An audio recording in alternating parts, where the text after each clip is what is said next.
Rajeshri Venkatramanan reading 80 words English Shorthand dictation. Please practice 3 or 4 times each dictation and transcribe into English. That is very, very important. Okay, subscribe. We can start. It gives me great pleasure to welcome to the 45th annual general meeting of the bank. The report of the directors, including the balance sheet at 31st December 1975 and the profit and loss account for the year 1975 are already in your hands, and with your permission I shall take them as read.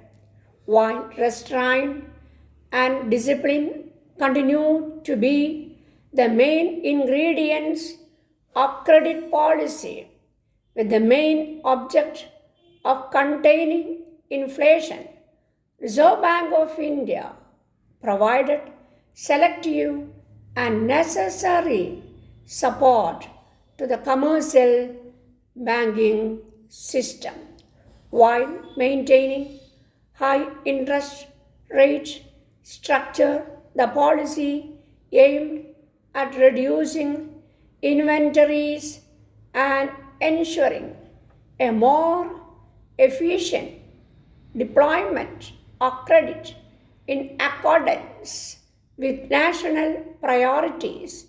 In October 1975, Reserve Bank of India announced selective liberalization to assist individual industries faced with problems of reduced demand, and the same policy is being continued. In the context of the recent upward trend in prices, it is necessary that the increase in money supply and bank credit continue to be regulated so that a serious upward pressure on prices is avoided. Reserve Bank of India has introduced credit planning at the industry level as well as at the individual banks level to correct imbalances in credit distribution. With a view to making credit planning more effective, banks have now been asked to prepare a quarterly credit budgets. The Tanton Committee report has been accepted by Reserve Bank of India.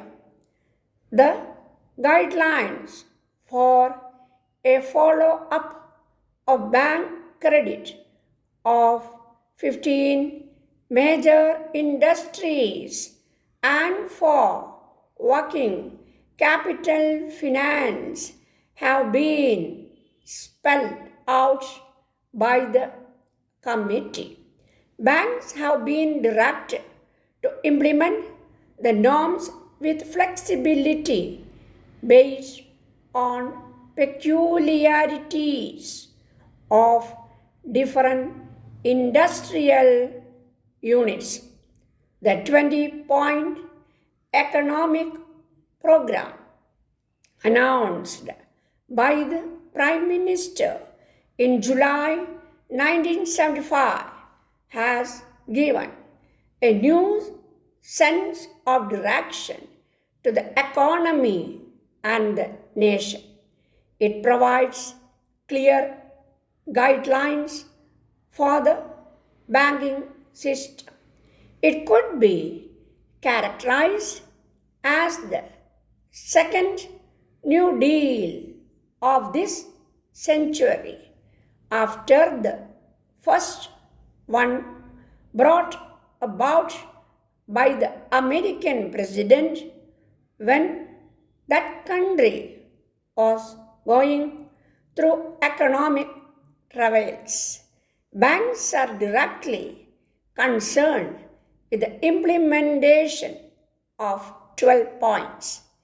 These are procurement and distribution of essential commodities, assistance to landless laborers who are being allotted land and house sites, assistance to released bonded laborers. I am glad that honorable members welcome friendly and mutually beneficial relations that so happily exist between the Soviet Union and India. We are proud of our friendship with the Soviet Union, which is based on the principle of equality, mutual respect, and cooperation. We are grateful to the Soviet government and people that they stood by us in times of need and difficulty, while others wavered and hesitated and even went against us. We are not an ungrateful nation. Our relations with the Soviet Union have developed more particularly during the last 15 years rapidly and satisfactorily. We have entered into various agreements in the economic, commercial, cultural, technical, and other fields with the Soviet